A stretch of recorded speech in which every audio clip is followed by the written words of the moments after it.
Alhamdulillah, wassalatu wassalamu ala rasulillah, amma ba'd. Yesterday, Brother Ali Bnat, he passed away. May Allah forgive his sins and have mercy on him.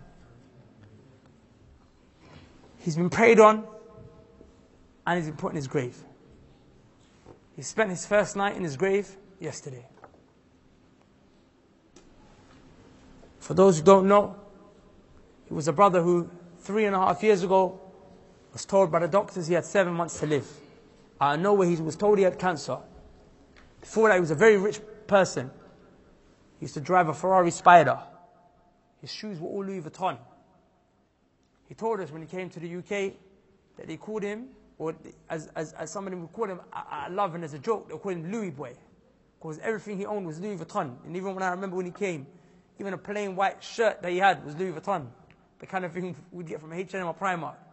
He got that from Louis Vuitton. And the moment he found out that he had cancer, and the doctors told him he had 7 months to live, he changed his life.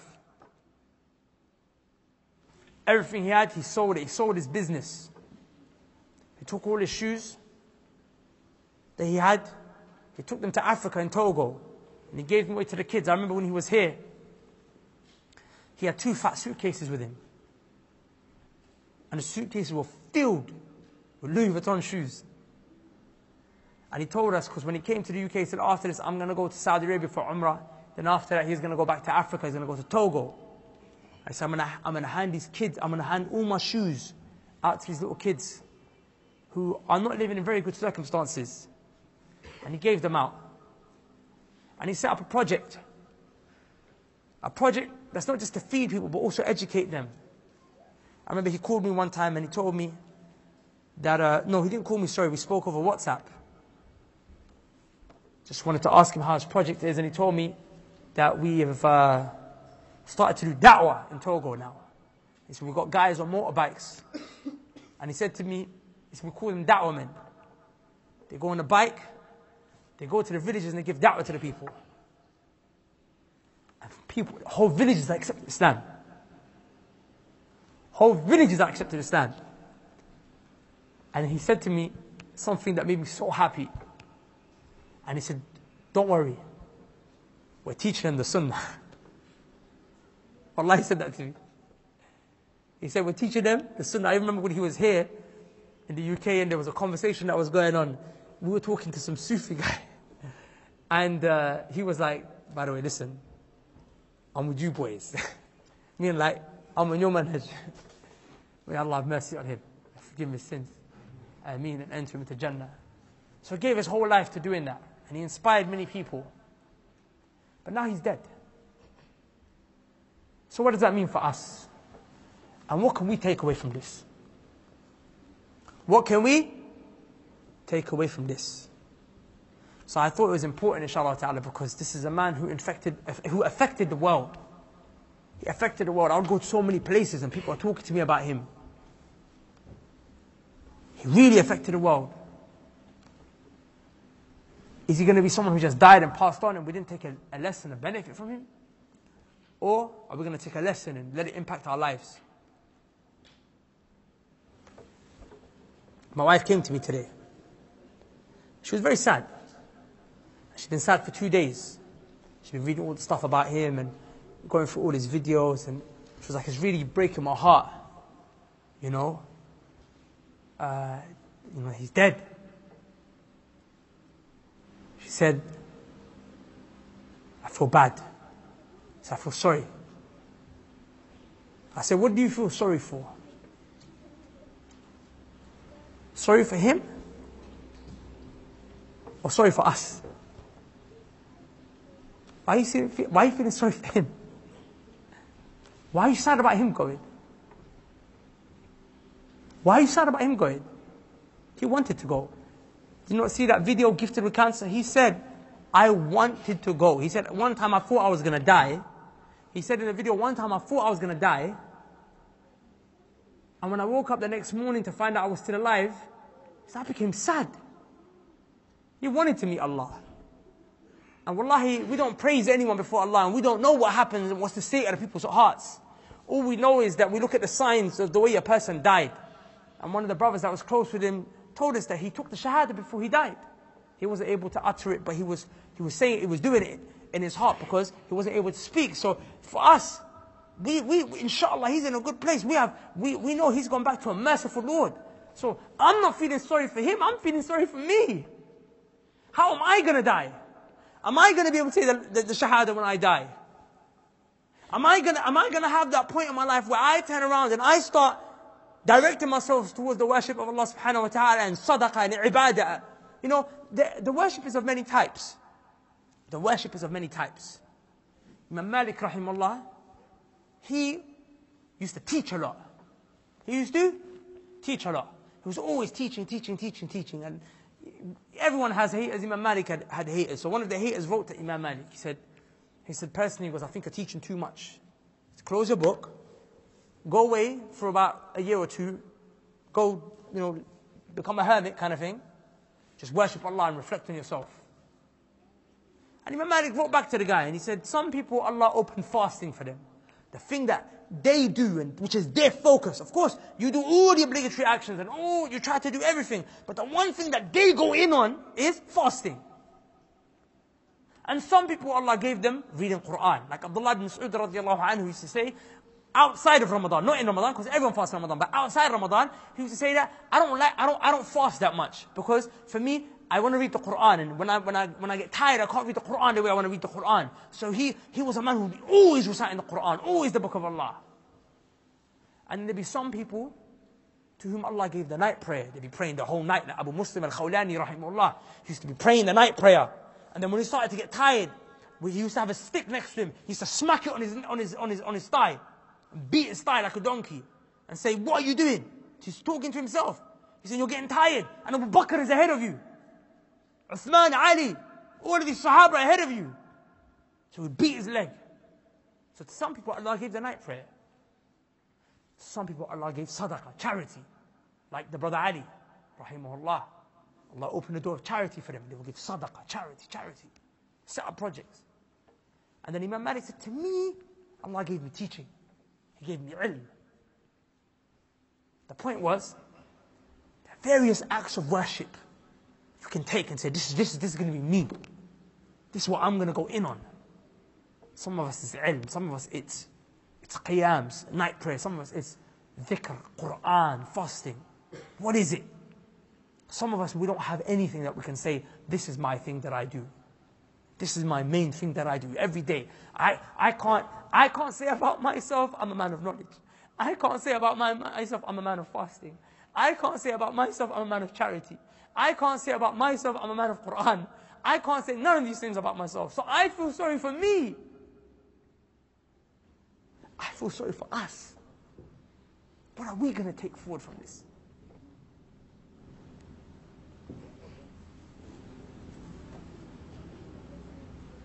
I want to mention to you a few benefits that I personally took from his death and his life. The first one is the realization of the fact that this dunya is not worth nothing. This world is not worth nothing. You know what's sad is that some of us, we wait for a doctor to tell us that we're dying in order to realize this dunya is not worth anything, and I'm now heading towards a world where I will live for eternity. Ya laytani qaddamtu li hayati. As the person will say when he sees the hellfire, destruction upon me, if only I sent something forth for my life. What life is he talking about? The afterlife. On the day of judgment, he realizes that life was nothing, this life was nothing. This is what I should have worked towards. I remember Brother Ali said, one of the biggest things that I had that shocked me, I'm not sure if he said regret or something like that, and there's a video online where he mentioned it as well. He said was that it took a white guy in a coat, a doctor, to tell me that I was going to die, when Allah had already told me from before. Allah had already told me from before. The same way Allah told you were going to die, don't wait for the doctor to tell you. The same way Allah already told you this dunya is not worth nothing. This dunya is not worth nothing, so what are you chasing, my sisters? My brothers, what are you chasing? You're chasing something that's not worth anything. The Prophet ﷺ said that if this dunya was even worth the equivalent of a wing of a fly to Allah, Allah would not even give a kafir a cup of water to drink. Remember, the kafir disbelieves in Allah. The kafir says Allah is a son. The kafir says Allah doesn't exist. The kafir insults Allah. Why does Allah let him live? Why does Allah let him drink? Why does Allah let him eat? You know why? Because Allah doesn't care about this world. This world is not worth anything to Allah. This world is not even worth the wing of a fly. Look at a fly. What does a fly do? What's a fly known for? Where do you find flies? Found bins. If a dog does a number 2, there's his feces on the floor, that's where you find flies, right? Flies like to go where it is? Crap. That's what they do. It's a low thing. The Prophet said it's not even worth a fly. Forget that he said it's not even worth the wing of a fly. How many? 1 wing, 2 wings? The fly's got not even 1 wing of the fly. And you're chasing after it. Every day we're chasing after it. It has no worth. If I came to you and I told you, look, I created the iPhone. If I told you I made this. I'm the manufacturer. I'm the creator. And you come to me to buy it, and then I tell you this phone is rubbish. I know I made it. I know I made it. Would you buy it from me? Would you buy it from me? You say, thank you. Thank you. You know it better than me, right? You'll never buy it. I'm saying Allah created this world, and the Prophet told you it's worth nothing to Allah. Allah created this world, and Allah said the Prophet told you it's worth nothing to Allah. And yet we're still chasing it. We're running after this world. Hungry for it. What do the men run after? Women. And the women they run after? The dunya. The woman, her iman is going, she's dropping her iman. She's wearing makeup to get a guy. Why? Because the guy's got the dunya. And the guy is doing haram to buy the dunya, to get the cars, the clothes and whatnot, because he knows that's the only way he can get the girl, because the girl, she wants the dunya. Why are people selling drugs? For the dunya, right? For the dunya. Why? You're disobeying Allah to such a level for something that's not got no value. Something that's got no value. Imagine, how would you find a person, you took some dog feces. Some dog feces. Does it have any value to us? Rather, it's disgusting to us, right? Imagine I threw dog feces and everyone started fighting for it. I took some dog crap and I threw it in the middle and everyone started fighting for it, killing for it. Taking riba for it. I'm going to take a uni loan so I can get that dog crap. Let me sell some drugs so I can get... What would you say to this person? He says, this man's mad. Allah, imagine how Allah looks at us. Imagine how Allah looks at us. Imagine how Allah, He looks at us. How did Allah describe the ayah? This ayah, wallahi, shocks me. Because Allah, He summarized the reality of this world. Allah said, اعلموا أنما الحياة الدنيا. Allah said, have knowledge. He commanded you, have knowledge. What is the life of this world? أنما الحياة الدنيا. Allah said, the life of this world is, and He describes it, لعب. It's playing. وله وزينة. To beautify. It's looking good. Now, look at this. Is this not all what life is? Is this not all what life is? Just playing around. Playing. Tell me if I missed anything from your life. I'm going to describe life, and you tell me if I missed anything out of your life. La'ib, playing. Whether you're playing sports, whether you're playing on PS3, whether you're playing on PS4, whether you're playing on Xbox, whether you're just playing around, wherever you do, playing with your kid, playing. Just playing. Lahu. People just talking, joking, smiling, cracking joke, backbiting, slandering. People get together just to talk. Zina, looking good, about beauty. Or you work why? So you can buy? nice things to wear, so you can look good. You work hard, so you can buy a nice car that looks good. Beauty, huh? You work hard, so you can buy a nice way to decorate your house. The sisters, they work hard for their makeup, so they can look good. They do all this, why? To look good. The guy goes to the gym, why? So he can look good. Zina. Most of you, if you think hard, wallahi, majority of your life, I've already mentioned it now. I've already mentioned the majority of your life. وَتَفَاخُرٌ بَيْنَكُمْ. Boasting amongst yourselves. Look at me. Look at the way I look. So she take a selfie. She put it up. Look at me. He takes a picture of his Rolex. He puts it up. Look at me. Look what I got.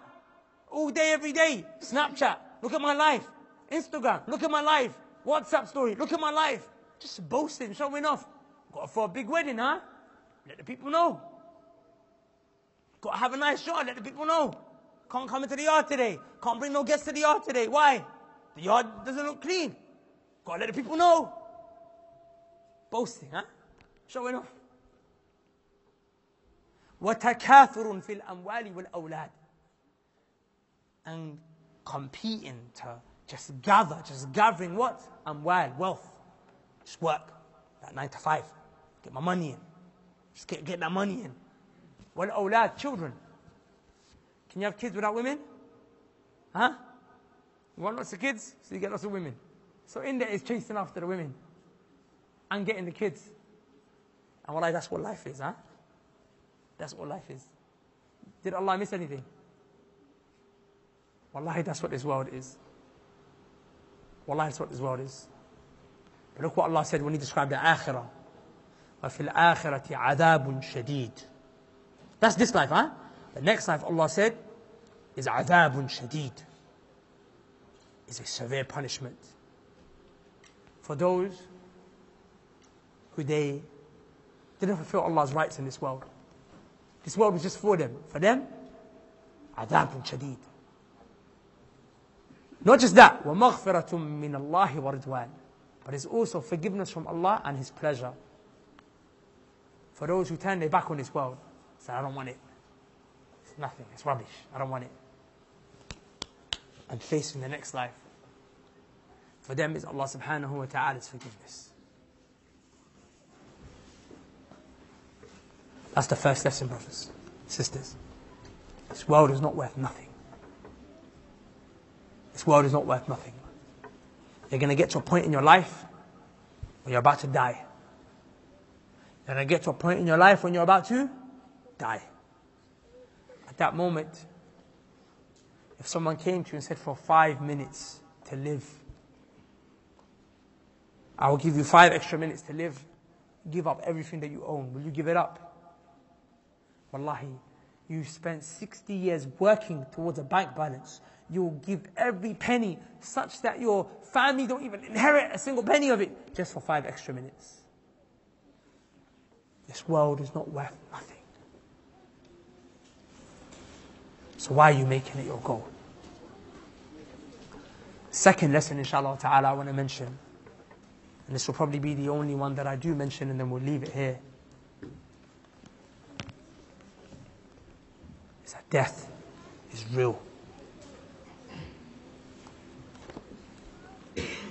My brothers and my sisters, death is real. There was a brother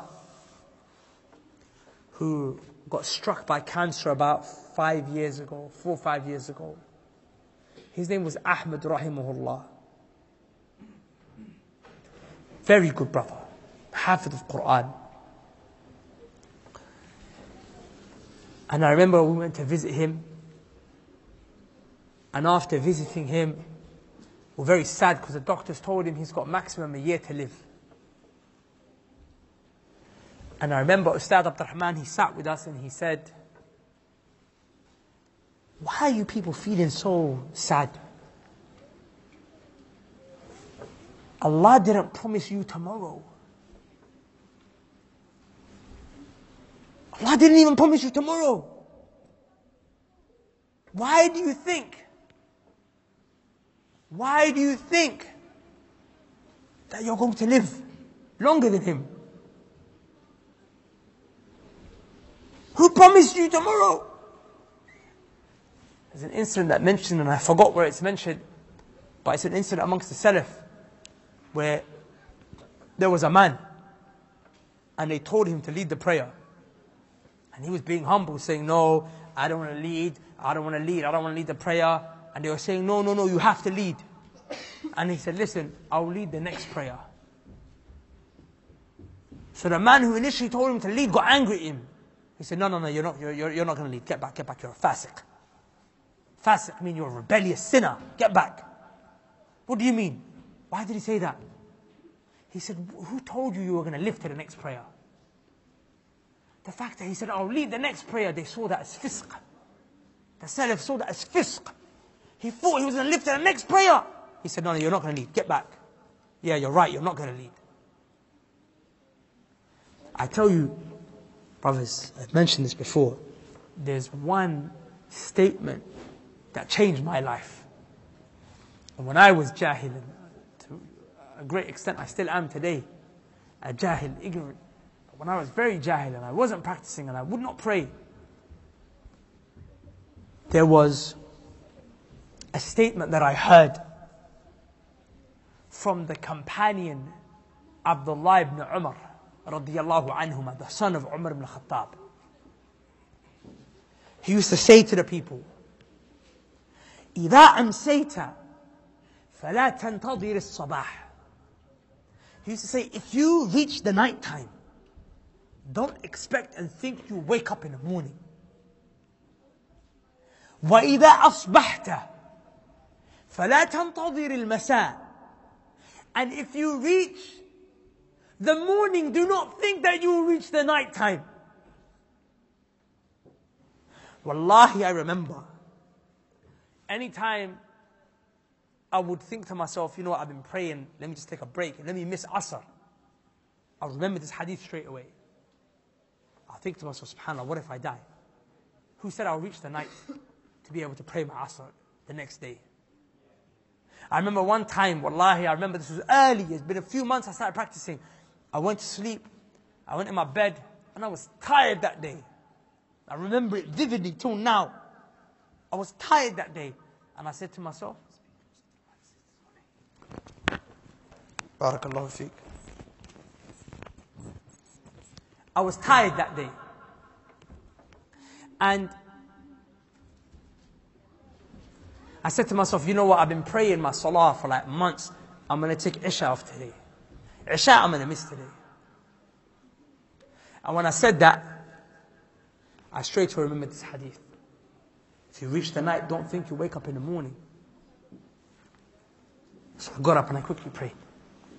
And wallahi, if you live your life in accordance to this, my brothers and my sisters, I promise you, inshaAllah, you will be a person who will do khair. I want to mention to you some verses about death in the Quran. Imam al-Qurtubi, rahimullah, in his book, At-Tadhkirah, he said, وَصَفَ اللَّهُ عَزَّ وَجَلَّ. Allah subhanahu wa ta'ala, He described شِدَّةَ الْمَوْتِ فِي أَرْبَعِ آيَاتٍ. Allah subhanahu wa ta'ala described the severity of death in 4 verses. You want to know about death? Listen to the way Allah describes it. This is not even talking about the grave.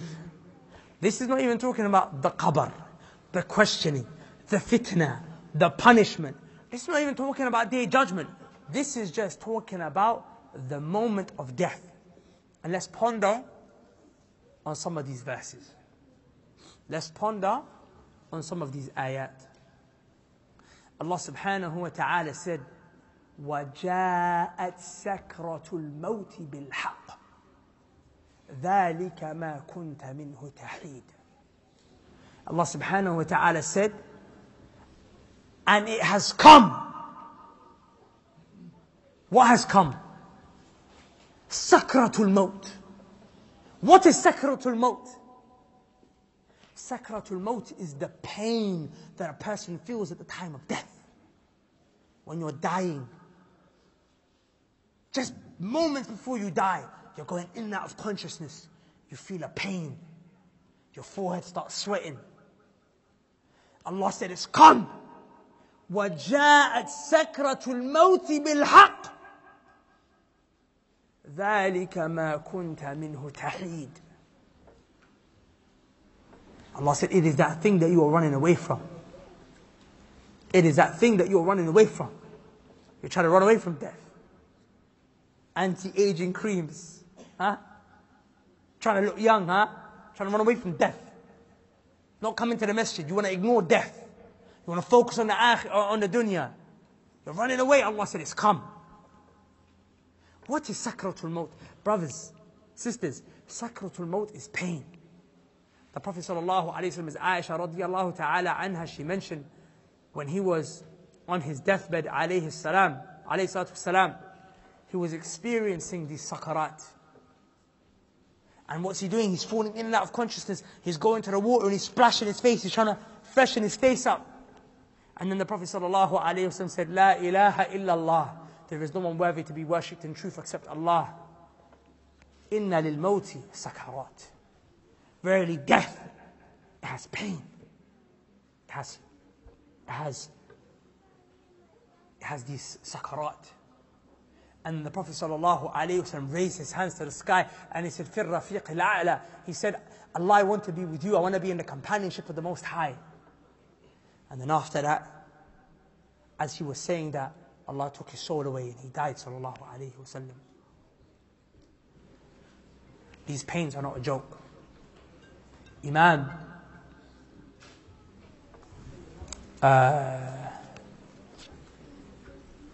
Ibn Shaybah rahimahullah, in his Musannaf, he mentioned an incident that took place with the children of Israel.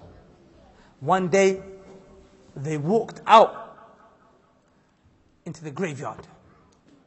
And when they came to a graveyard, they said, let us make dua to Allah to bring out some of the dead from their grave.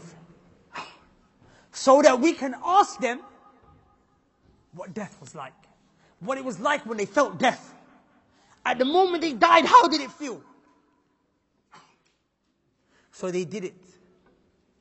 And Allah subhanahu wa ta'ala resurrected a man from his grave.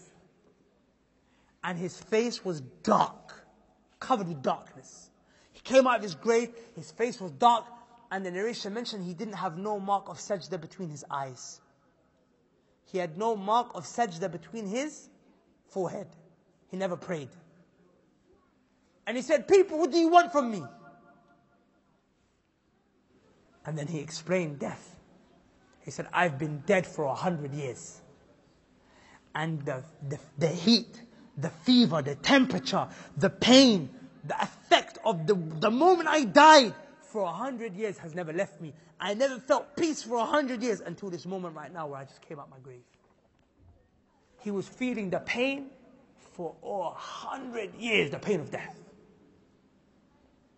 Some of the Israeliyat, which we don't believe, we don't reject, that Imam Qurtubi mentioned in his kitab At-Tadhkirah, at the time when Musa alayhi salam died. To show you, even prophets, they weren't safe from this pain at the time of death. When Musa alayhi salam died, Allah asked him, it's narrated from them, how did you find death?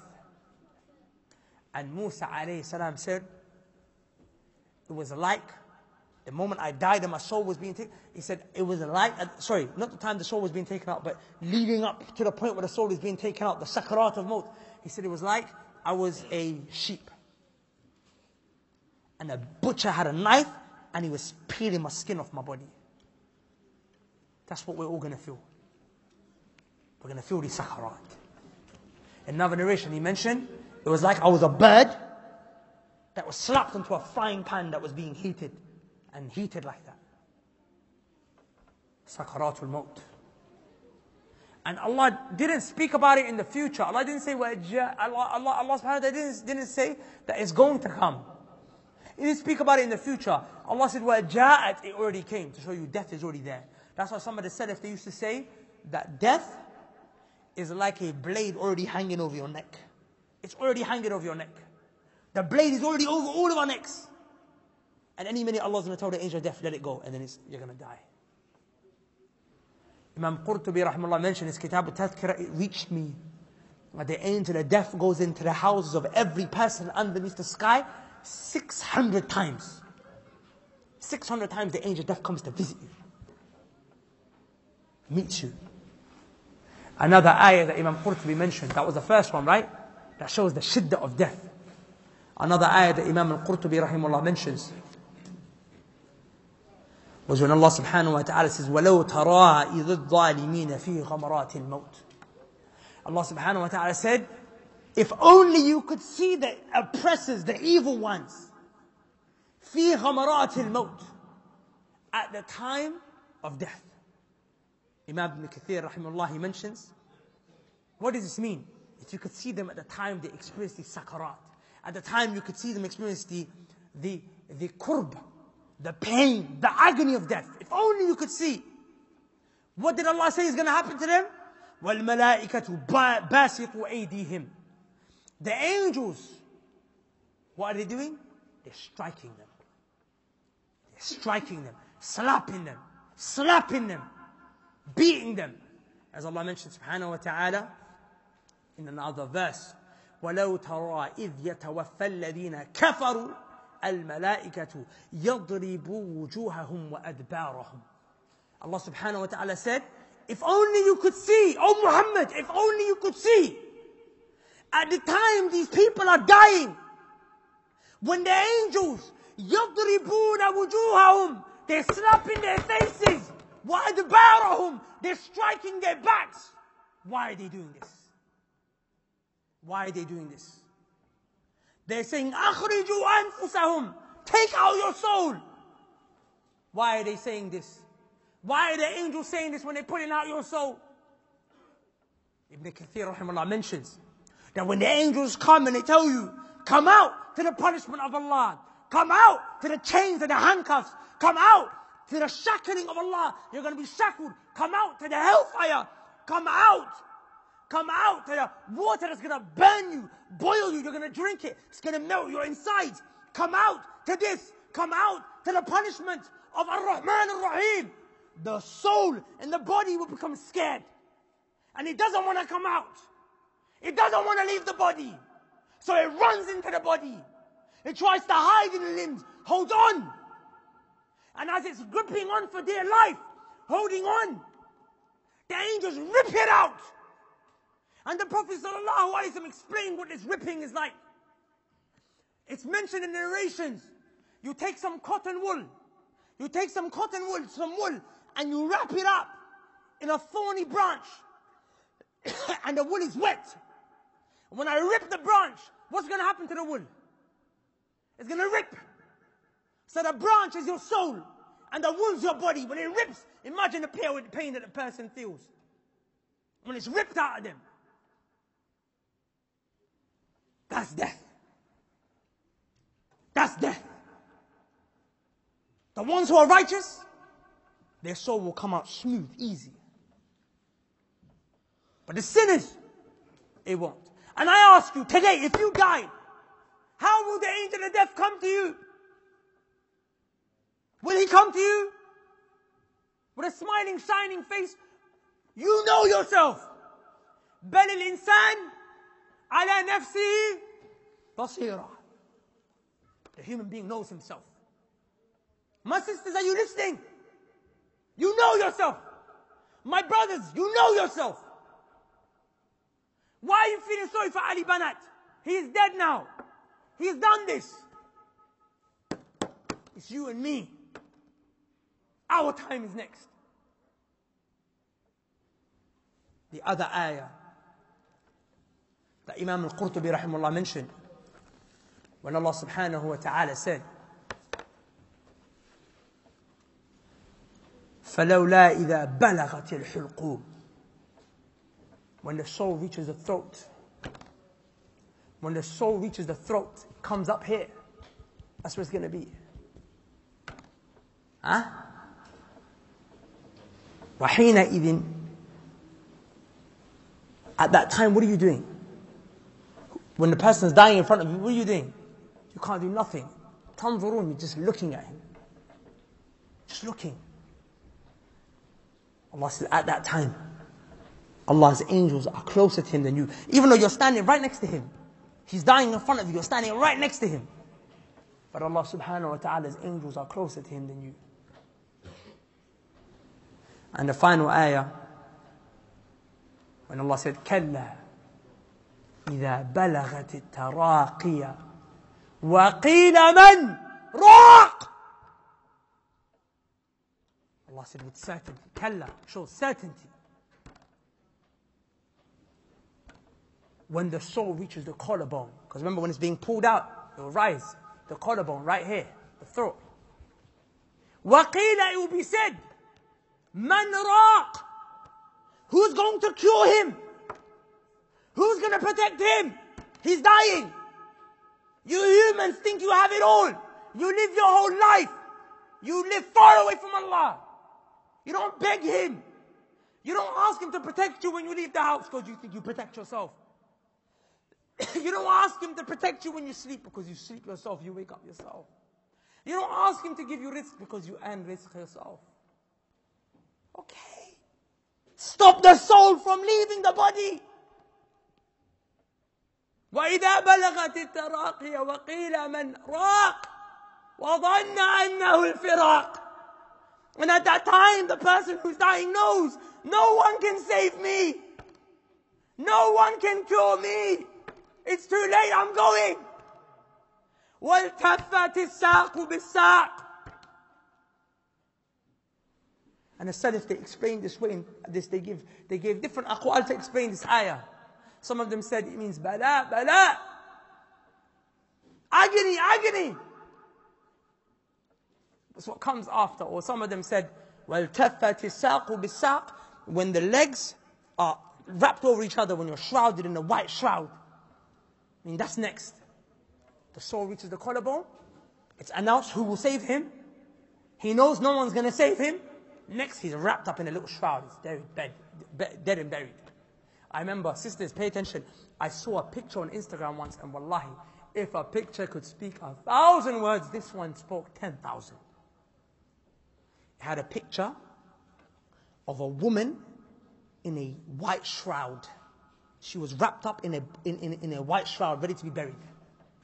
And you know what the caption said? She used to be beautiful.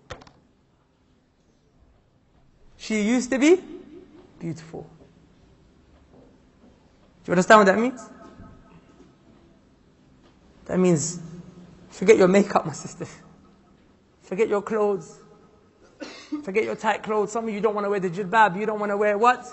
The correct clothes. You want to stick to abayas that might be tight or clothes that are tight. It's not the jilbab. Allah said, jilbab is what you wear. Allah used the word jilbab in the Quran. Sisters, in the end, you're all going to be wrapped in a white shroud. My brothers, chasing after them gowns, Gucci, Louis Vuitton, Prada, whatever. We're all going to go into a white shroud. And you know what some people, they love to say? Allah said, لا تنسى نصيبك من الدنيا. Don't forget your portion of this life. So why are you telling us to leave the dunya? Allah told us, don't forget our portion of this life. Sahih, Allah did. You know Imam Qurtubi in his kitab Tadhkirah, you know what he said that means? He says, some of the Salaf said, some of the ulama, he said, your portion of this life means your shroud. Have enough money when you die that we can take from your money and buy your white cloth to bury you in. That is your portion of this life. Brothers, sisters, some of us think our death is far. I will end by leaving you with this.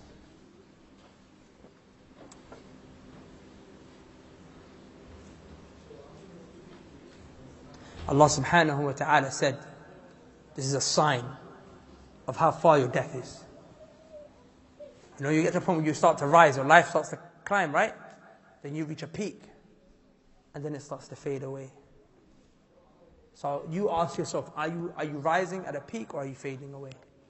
Allah subhanahu wa ta'ala said in Surah Al-Fatir, subhanahu wa ta'ala, وَجَاءَكُمُ النَّذِيرُ.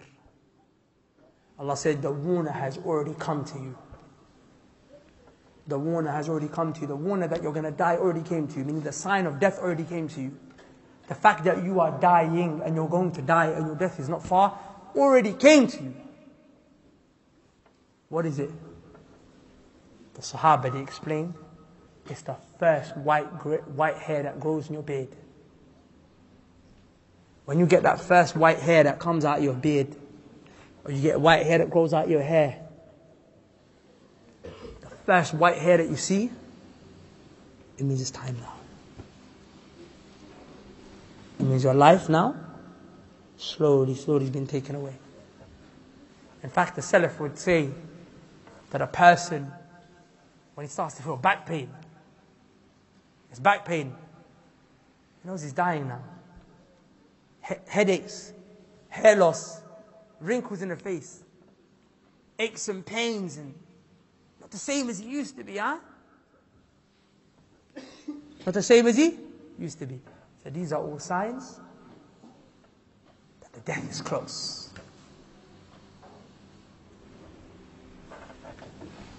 I've buried a lot of people in the last 2 years. Huh? I buried quite a few. Should I tell you something shocking? Not one of the people that I remember having buried in the last 2 years was over 30 years old. I don't remember burying people 30 years old. Everyone I buried in the last 2 years was below 30. In fact, I think the oldest was 27. And no, because some of you think you're King Kong. Huh? It wasn't just because they got killed in the streets, because some of y'all, they're like, I'm not going to be touched. I'm talking about people who Allah gave diseases to. Cancer. Other things. I saw them in front of my eyes wither away. The last 2 years. People are dying young now. People are dying young. When the brother Ali, Bnat, Rahimullah, was told he was going to die in 7 months, huh? Told he was going to die in 7 months. He lived to be 3.5 years. How many people who thought they were going to live past him are already dead?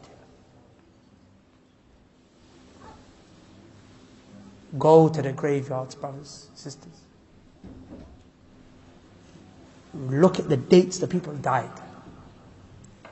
People have been under the ground longer than they've been on top of it. That's your home. How are you going to furnish it? Are you going to furnish it with Quran? Are you going to furnish it with Salah, so it could be a garden of Jannah? Are you going to furnish it with zina, fornication, drugs, and pornography, masturbation, disrespecting your parents, oppression, missing praise? Is that what you're going to furnish your grave with? What we discussed today was the moment of death. That's it. Brothers, sisters, today we only took the moment of death. We didn't talk about the grave. As Hassan al-Basri said, 2 nights, the likes of which a slave has never seen. Let him prepare for it. Let her prepare for it. What? The first night you spend alone in the grave, and the night before the trumpet is blown in the day of judgment. We didn't even talk about the nights and the days in the grave. We didn't even talk about the trumpet, the qabr, the day of judgment, and all that happens. We didn't even talk about the Jahannam. We just talked about the moment of death. If you can't even handle the moment of death, how can you handle the rest that comes after? I beg you, brothers, and I advise you, my brothers and sisters, advise myself first and foremost and yourselves, turn back to Allah. With at-tawheed, worshipping Him alone, and staying away from shirk. As-sunnah, following the Prophet ﷺ, and staying away from bid'ah. And thirdly, ta'ah, obedience, and staying away from sins. If you're not going to change this Ramadan, when will we change? And if nothing enters the heart, then perhaps the heart is very sick. And it needs serious treatment. On the worst case, the heart is dead. سبحانك اللهم وبحمدك أشهد أن لا إله إلا أنت أستغفرك وأتوب إليك. Assalamu alaikum, guys. We at the Knowledge College want this Ramadan to be the most spiritually epic Ramadan of your entire life. The kind of epicness we're talking about is the kind where it literally feels like you're floating on a cloud because that's how high your iman is.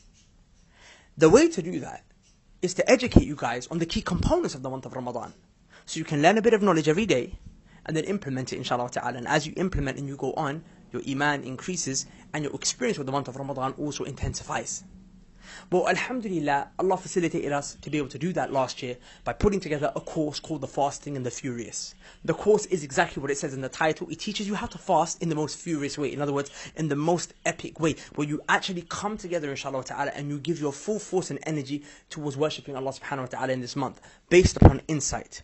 We took benefits and lessons and gems from the life of the Prophet sallallahu alaihi wasallam, the Sahaba, the Salaf, how they optimized this month. Inshallah ta'ala, you can do exactly the same. All you have to do is go to the link below, put your email address in, and we'll show you how to gain access for absolutely free.